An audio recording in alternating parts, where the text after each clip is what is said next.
Hello, my name is Anna Bytheway, and I did my book reading reflection on The Design of Everyday Things by Don Norman. The first chapter of this book covers a lot of basics and is titled The Psychopathology of Everyday Things. One of the largest sections in this chapter covers the fundamental principles of interaction, first being affordances, which is we're given something and it looks like it should do something. Like you're given a chair and it looks like you can sit in it. Signifiers are the things that actually signal us to do something about the affordances that we are given, like having click be on a button that shows us that we should click it.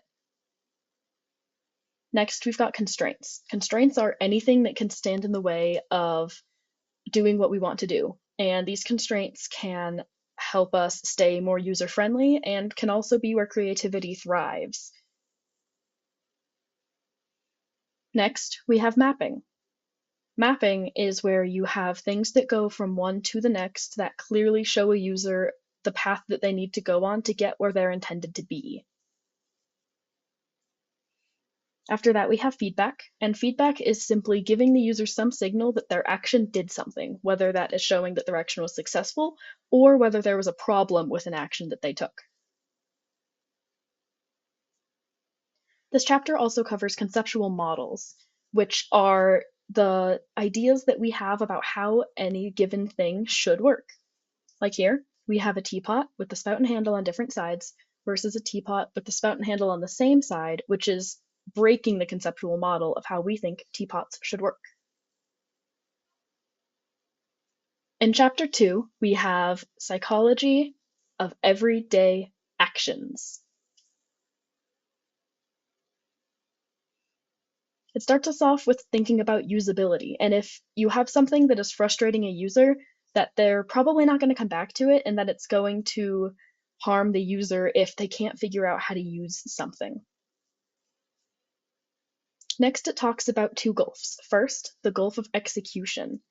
This is where the user has to figure out what they want to do with something, where they are given a thing and they need to see if it's clear to use or if they can use it for the purpose that they want it to be used for. Next, we have the gulf of evaluation. This happens after a user completes some kind of action, and then they can see if said action really took them where they wanted to go. Is this correct? Is it not? Chapter 2 also covers 7 stages of action. The first is forming the goal. This is simply creating the goal of what you want to achieve. Next, the second one is forming the intention. This is thinking about the reason why you want to have this goal in the first place and if it will achieve what you want it to. The third one is specifying the action. This is clearly laying out what you want to do and creating a plan for it. The fourth is executing the action. This is going through with your plan and fully completing what you intended to do with your goal and intentions in mind. We also have the goal of perceiving the world. This is looking at the world as a whole and just seeing what you notice about it. If there's anything that stands out, and if there is, then you go to number 6, which is interpreting the world. This is taking what you have perceived and interpreting that into some kind of meaning, whether that be a need, whether that be something that's lacking. This is finding a purpose of your observations. And the 7th stage of action is evaluating the outcome. This is after you have figured out a need and then you've tried to see what can be done about it and tried to solve this. Chapter 3 covers knowledge in the head and in the world. First, it covers knowledge in the head. This is considered stuff that is already known. These are memories. These are relationships. These are explaining things, anything that basically reinforces internal memories. Next, we have knowledge in the world. These are things like intuitive actions that we already know. These are natural mappings where you know how to follow things, whether that be, as shown here, you've got like going from one to the next. You know how to follow step 1, 2, and 3, or intuitive things such as stoplights, where you know that green should signify go because it's something that is part of the knowledge of the world. Chapter 4 covers knowing what to do with constraints, discoverability, and, of course, feedback. First, it covers constraints. Physical constraints are any kind of thing that limit what you can do in the physical or digital world based on just like the allowances of the space itself. Semantic constraints are based on the meaning of the thing. It has to have some kind of function, and you can't really change how it's supposed to function. For example, here on a bike, if the pedals are going one way and the handlebar is another, you can't face backwards. That would be a semantic constraint.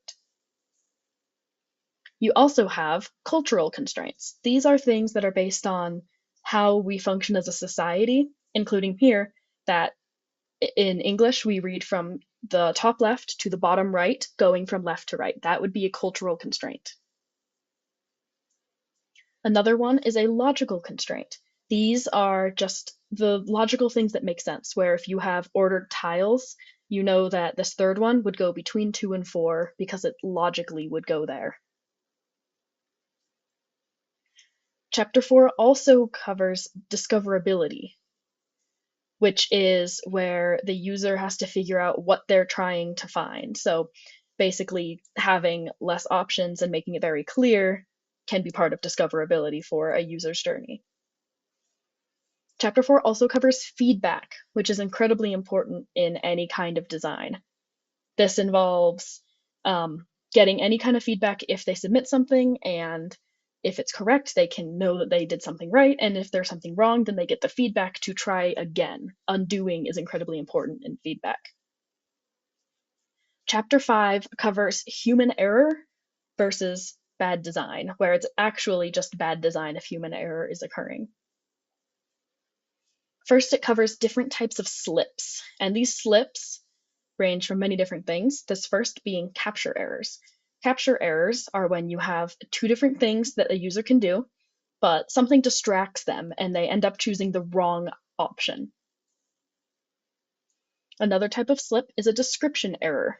A description error is where you want the user to do one thing, but you have two things that look very, very similar. They might have the same decoration and the button may look the same, but it's just a small part that's different, and so the user doesn't know what to do. Another type of slip is data-driven errors. This includes when the user needs to have specific numbers and they may have forgotten them or not know how to find them.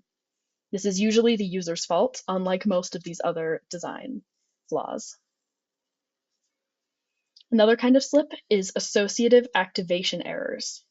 These are where design choices for your personal website and knowledge of the world may butt heads. Like if on your website you want red to signify go, but we know that green almost always signifies go, then this is going to create a conflict and be confusing for the user. We also have a loss of activation error, which happens where the user just forgets to do something, and then this creates a problem for whatever they were trying to do. Like if they were told to check a box, not reminded, and then forgot to check the box. We also have mode errors. These are where there can be two different modes for something that the user is using, and then they end up on the wrong mode that they did not want. Like if there's a night and a day mode, and somehow the day mode ends up on 2 a.m. when they wanted night mode on at 2 a.m. Chapter 5 also covers the idea of choices being deep and narrow, or shallow and wide. Shallow and wide choices are usually things that don't have much consequence if something is chosen wrong, so the user can have many different options, like picking a username. They can have a bunch of options because ultimately, if they pick something they don't like, the repercussions are very low. Deep and narrow signifies when a specific set of actions needs to occur, and so more detail is given with less choice. They must follow step 1, 2, 3, and 4 in order to get to their desired outcome. Chapter 6 covers design thinking. First, we have the testing cycle, where it covers that you test something using groups of people.